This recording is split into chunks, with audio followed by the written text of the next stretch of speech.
বাপ রে বাপ, তরকারি এত তেল। তুমি যদি তরকারি এত তেল দাও আমি তো দুদিনে ফকির হবো, ভিখারি হবো দুদিনে। একটা তরকারি এত তেল এত মশলা, যেভাবে তরকারি তেল মশলা দিবা শুরু করছো তুমি তো ভাবছো মানে তোমার বাবার দোকানে তেল মশলা আইছে। শুধু কি তেল মশলা, তোর বউ তোমার আনতে কত জ্বালানোর গ্যাস খরচ করে নাও। তুই তো কদিন আগে গ্যাসটা পুরালো, শুধু দেখবি না একটু নেই সব শেষ। তো রান্না করতে তো একটু খরচা হবেই না। হ্যাঁ, আমার কাছে তো গ্যাস ছিল না, বাঁশ পাতা গুলো রাঁধছিলি। আমার 25 টাকার 80 ডলার আনছি। কিছু দেখেছে খবর মাকে, বুঝতে পারছো? আজকের পরে আমি তেল মশলা বাজার কিচ্ছু করবো না আর গ্যাসও ভরাবো না। যা আছে ওগুলোকে তোমাকে আর 2 মাস করতে হবে, তুমি কি করে করবে আমি জানি না।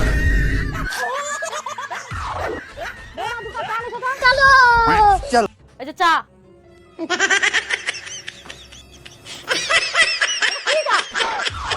বৌমা, আমার কি জ্বালানি না গ্যাস বেশি না, কি করছো? কেন শাশুড়ি মা, আপনিই তো বলেছিলেন আমি নাকি বেশি গ্যাস পুরি, বেশি জ্বালানি পুরি। আপনার ছেলে কি বললো শুনলেন না? এই গ্যাসে এই জ্বালানিটা আমাকে 2 মাস করতে হবে। আমি যেমন দেবো তেমনই খেতে হবে।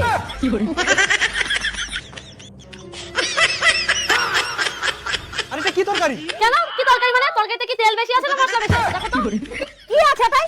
তরকারি মশলা খাই শুধু তো তুমি টাকা কাটা হবে না, কি হবে? তোমরা দুজনে কি বলেছিলে আমি নাকি তেল বেশি দেই, মশলা বেশি দেই, জ্বালান বেশি পুরি? তাই আমি ঠিক করেছি তোমাদের 2 মাস এরকমই খেতে দেবো। খাওয়া হলে খাও, না হলে পেটে গামছা বেঁধে ঘুমিয়ে পড়ো।